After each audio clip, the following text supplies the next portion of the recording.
Hi everyone, welcome to my channel Bibbidi Bobbidi Books. My name is Ellie and this is going to be my summer to autumn book recommendations video.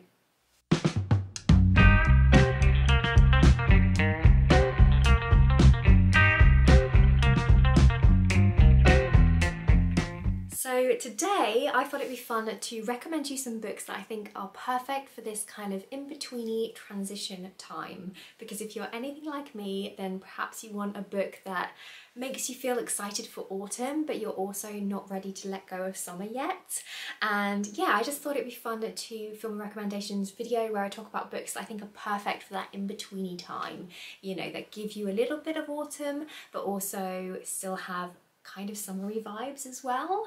So yeah, I hope you enjoy this video, and I've got 10 books to recommend to you today, so quite a few. And yeah, we're just gonna hop straight in and start talking about the first book. So the first recommendation that I have for you is Annihilation by Jeff Vandermeer. So this is a science fiction horror book and it's the first in a trilogy, but you can read this book as a standalone.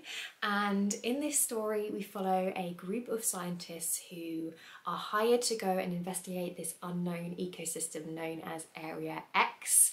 And it's a group of 4 women and they're all unnamed. They're just referred to by their profession, and the main narrator is the biologist of the group, and the book is kind of presented like her journal entries. So she's essentially telling us what she's experiencing, what she's discovering as she goes deeper and deeper into Area X. And it's quite bizarre, it's very surrealist, and it's full of suspense. It's quite a slow build up of suspense in this story as tensions rise between the different members of this group that go into Area X. There's quite a lot of paranoia, and we start to see that different members of the group are affected perhaps in different ways from their experience of being exposed to this strange ecosystem.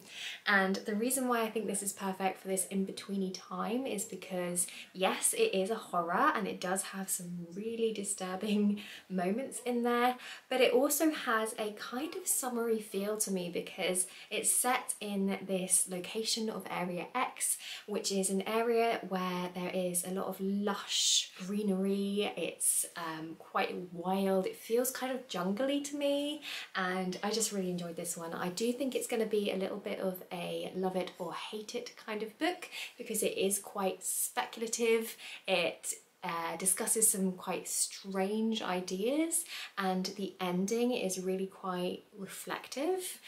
You don't necessarily get all of the answers, and I feel like it's one of those stories where you could read it multiple times over and take away different things from the story. But if you like weird fiction and you think any of that sounds interesting, then I highly recommend this one. I really enjoyed it. Okay, so my second recommendation to you is Into the Drowning Deep by Mira Grant. So this is a horror novel and we follow the perspective of a marine biologist who has dedicated her entire career to studying this particular area of ocean, and she's really fascinated with that area because it's actually where her sister went missing. So we find out very early on that her sister was actually part of this film crew that sailed out to that part of the ocean to film a mockumentary about mermaids, and the crew and the ship actually vanished. It never came back from its voyage, and the only evidence of what happened to the ship was some footage that was actually leaked that seemed to show the ship being attacked by mermaid-like creatures, and the government quickly hush-hushed the footage and said that it's all just a hoax. But our main character isn't convinced of that. She is pretty sure that that footage was real, and so she's dedicated her life to trying to prove the existence of these creatures and to, I guess, get some closure on what happened to her sister. And one day she gets offered the opportunity to join a crew of other scientists to go out and investigate that particular area of water, and as I'm sure you can imagine, things start to go wrong, and it's so fun. I think this is perfect for this in-betweeny time because it is a monster horror essentially, which feels very autumny, you know, getting towards Halloween and things. but it's also set on the ocean, so you get, you know, those summer ocean feels as well, if that makes sense. And yeah, I really enjoyed this one. What I loved about it was how realistic it felt, which I didn't think that I was going to be saying for a monster horror essentially about mermaids, killer mermaids, but it makes it feel very realistic because there's lots of science talk in here. I do think this would appeal to you if you enjoy science fiction. Obviously our main character is a marine biologist, but she specialises in sonar, and we also follow several other different researchers that all have different areas of expertise, and it just all feels very realistic in the way things are discussed. And I also really enjoyed in this story how a lot of the horror comes not only from the sort of like monsters in the story, but also from the people on board the ship, and how tensions really build, and how there's a lot of conflict between different personalities and different people on board the ship who all have different morals, I suppose, and, you know, different beliefs. And it's just fascinating watching this crew as kind of pressure builds, and as they're kind of isolated on the ship, things are going wrong, tensions are building, and what happens as a result of that, how different people react. And yeah, I really enjoyed this one, so I would highly recommend it if you are a fan of horror sci-fi type stories. Okay, so next up I have a novella to recommend to you, and that is Silver in the Wood, written by Emily Tesh. So this is such a lyrical, beautiful, but also slightly eerie story, and it's actually the first book in a duology, but again I think that you can read this as a standalone if you want. And it follows a character called Tobias, who is a wild man, and he is tethered to this forest, and he ends up befriending a young man called Henry, who actually becomes a new owner of this forest that he lives in and is tethered to. And I don't really want to give too much away about the plot because it's very short, it's only a novella, but essentially Henry ends up uncovering some secrets about Tobias's past and the reason why he is tethered to this forest. And I just think it's such a beautiful story. There's lots of really luscious writing and descriptions in here. It really does make you feel like the forest is alive. You know, there's lots of earthy scents and, you know, decaying leaves, and I just remember when I read this book it just made me want to go outside and just run around barefoot, you know, and just breathe in the air out, the fresh air outside. And so for that reason I feel like it's perfect for this transition period, because it's kind of a celebration of nature, which makes me feel kind of like summery, but also it does have a little bit of an eerie twist to it as well, so it does lean a little bit towards the creepy side as well. So yeah, I just love this one. It's honestly one of my favourite novellas, and I just think it's such a beautiful and quiet story, but also surprisingly impactful. So yeah, I couldn't recommend this one highly enough. Okay, so another recommendation I have for you is The Twisted Ones by T. Kingfisher. So this is another book that has a foresty setting, which for me just feels perfect for this time of year. And yeah, this isn't my favourite T. Kingfisher book that I've ever read. I did still enjoy it, but it wasn't an absolute favourite, but I just think it's perfect in its setting for this transition period, and I know a lot of people really love this one. So yeah, this follows a woman who goes by the name Mouse, and she is basically sent to her grandmother's house to clear away the things in her house after she passed away. And her grandmother lives in this isolated setting. She lives in a sort of cabin in the woods, and when our main character arrives she realises that it's going to be a bigger job than she thought, because her grandmother was a bit of a hoarder. There is just stuff everywhere, and so she's going to be spending quite a long time in this house going through all of this junk and, you know, sorting things out. And as she's rifling through all of the chaos in the house, she comes across this diary, and it's actually a diary that was written by her step-grandfather. And she flicks through the pages, she has a read, and it's very strange. And at first she passes it off as kind of like the nonsensical ramblings of someone who's perhaps got a little bit of dementia. until she starts to experience some of the disturbing things that he was writing about in his journal, and the story kind of moves forwards from there. I would describe this very much as a folkloric horror, and yeah, it's incredibly atmospheric, it's quite creepy, but also it's quite humorous as well, which is something that I love about T. Kingfisher's writing. She has this real humour to her writing style, and she writes characters really well, she writes dialogue really well, and yeah, I had a lot of fun with this one. Not my favourite, but still a really enjoyable reading experience, and it has a really great atmosphere to it. The next book that I want to recommend to you is another novella, and this is a Spindle Splintered written by Alex E. Harrow. So this is a fairy tale retelling, so it's a retelling of Sleeping Beauty, and we follow our main character Zinnia, who is a young girl, a young woman with a terminal illness, and you know, she's been given a very short prognosis. She's not expected to live past her 21st birthday, and the book actually opens on her 25th birthday. At her birthday party, her best friend basically throws her this Sleeping Beauty style party because she knows that Sleeping Beauty is her favourite sort of character, I guess. She's kind of obsessed with that fairy tale. She feels like she can relate to the character of Sleeping Beauty, and so she's at this party, and at the end of the night she is dared by her best friend to go and prick her finger on the spinning wheel that they have there, because you know, that's what her favourite princess does, and so she decides to do it. She goes and she pricks her finger at midnight on her 21st birthday, and she ends up being whisked away to this alternate reality where she meets a real life princess who is also trying to run away from her fate, and she decides to try and help this other princess, and the story goes on from there. So this was a lot of fun. That's definitely the word that I would use to describe this story, fun. And the reason why I think this is perfect for this time of year is because it's a fairy tale retelling, and there's something about fairy tales that makes me think of autumn, but the setting isn't too cold. It's not really autumnal. The kind of alternate reality that she goes to feels quite spring-like and quite summery to me, and so yeah, I think the setting works well for this transition period.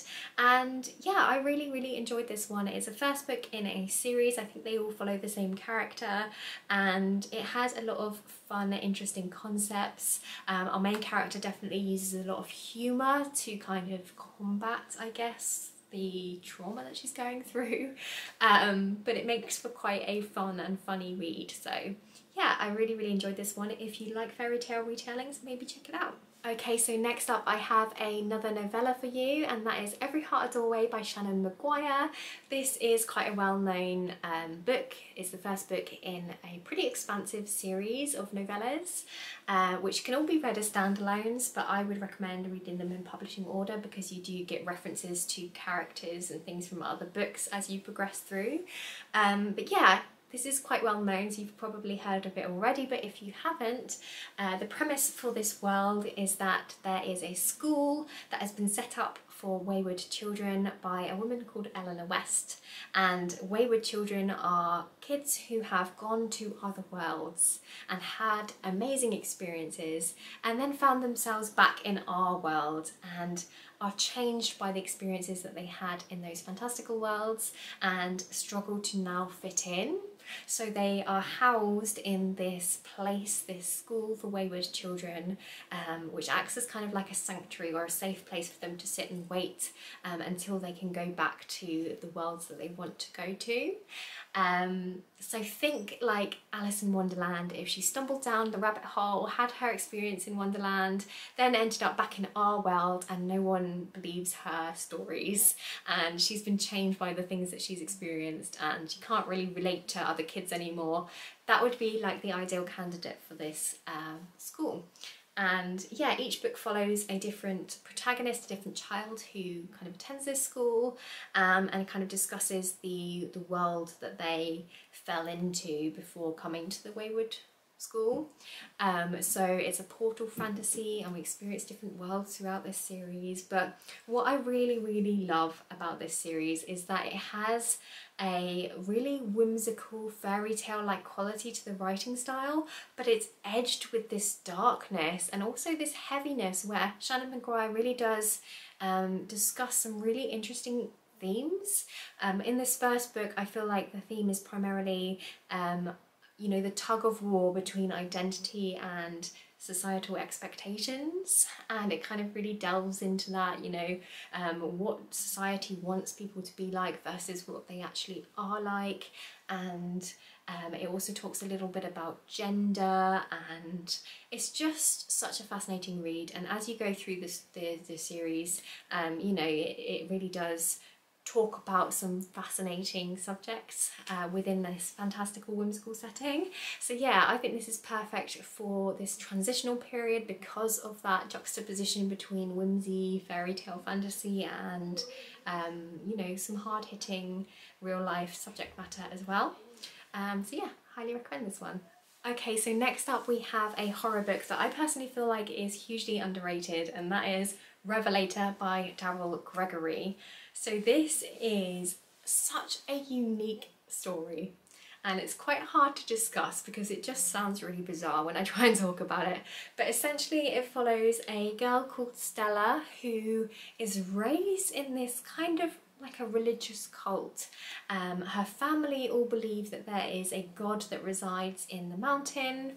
It's set in the 1930s in the backwoods of Tennessee, and yeah, there's this cave that's near where her family live, and they believe that there's a god that resides in this cave, and she's kind of groomed to be this Revelator character, which is kind of like a communicator between her family and this god that lives in the cave. And the book is split into two timelines, so we follow her as a child as she's being kind of groomed to be this Revelator character, and we watch her experiences of going into the cave and what it means to talk to this god. And we also follow her when she's a grown woman and she's actually escaped, or you know, got away from her family and this strange religious cult, and she's now a bootlegger. And she ends up having to go back to her childhood home where she grew up because her cousin, she finds out, is being groomed to be a Revelator like she was, and she wants to kind of rescue her from that fate. And yeah, it's such a interesting story. I've not read anything like it. It's obviously a horror story, but it also has kind of sci-fi vibes to it as well. I don't want to give anything away, but I just thought it was a really compelling read. Stella was a really interesting character. I love the fact that we saw her as quite a naive young girl, and then how different she is at a later stage in her life. And I also really enjoyed how it used the horror genre to discuss some interesting topics, including abuse, but also addiction and, you know, pressures from family to perform a certain way, and, you know, struggles with identity. And it was just a really interesting read. And again, I think because of the setting, it works well for this transition period, because yes, it's a creepy horror, but also it's set in those backwoods of Tennessee, and that feels quite summery to me. Next up we have a book called Our Wives Under the Sea, written by Julia Armfield. So this is a literary fiction and is one of the best books I think that I've read this year. I really enjoyed this one. I think it absolutely deserves all of the hype. This is a very strange book, and it's basically about a couple, and one member of the couple is a marine biologist, I think, and she ended up going on this deep sea mission. She went down on this submarine, and she was only supposed to be down there for a short time, but she ended up staying for way longer than was expected because something went wrong during the mission. And then when she comes back up to the surface, she is different. Something has changed about her, and we follow how her experience affects her relationship with her wife when she does eventually go home. And that's all I want to say, because I feel like it's one of those books where you just kind of have to experience it for yourself, but it's quite surrealist, it's quite strange, but it also is very real in its depiction of a relationship. I feel like the two main characters felt very realistic to me. They felt quite multifaceted, and it was such a beautiful story of you know, love but also grief, because it talks about how difficult it can be when someone you love changes, perhaps beyond recognition, and how you're not really given the luxury of being able to grieve for that person because they're still there. You know, they are still with you, but also they're not really who they were, and what does that mean for your relationship with them?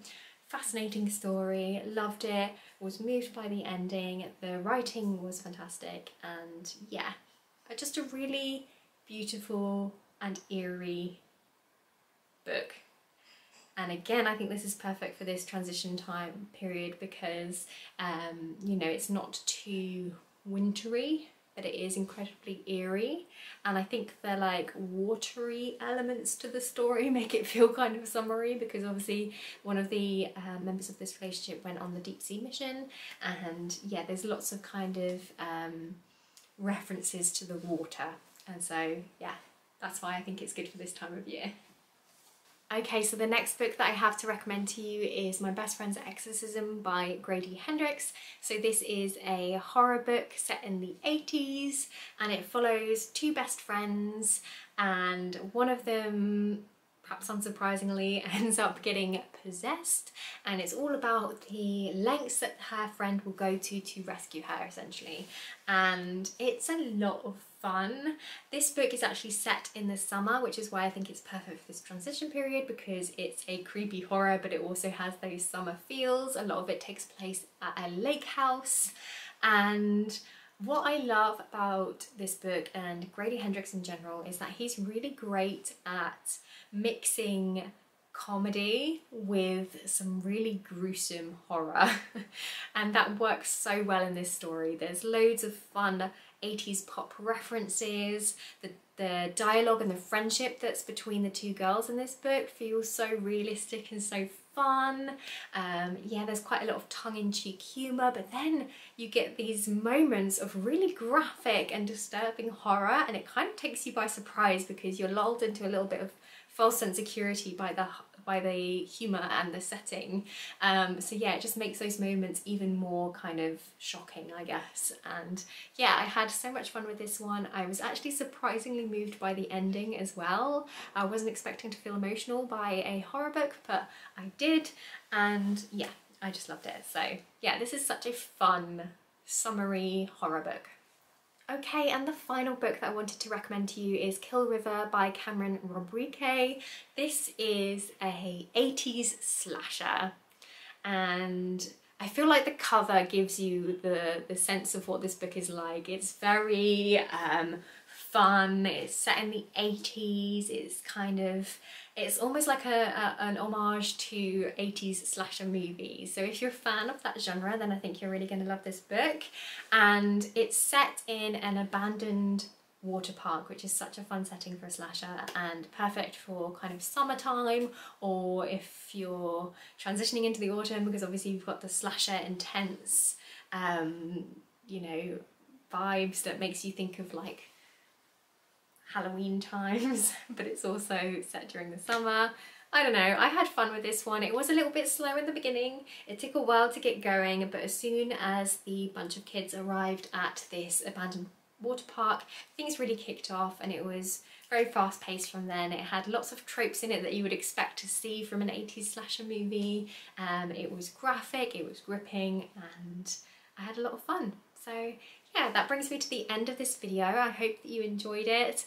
Those were 10 books I recommend for you, sort of in this in-betweeny summer to autumn time. A lot of them have a fairly summery setting, but also have a bit of a eerie edge to them, or a horror edge to them.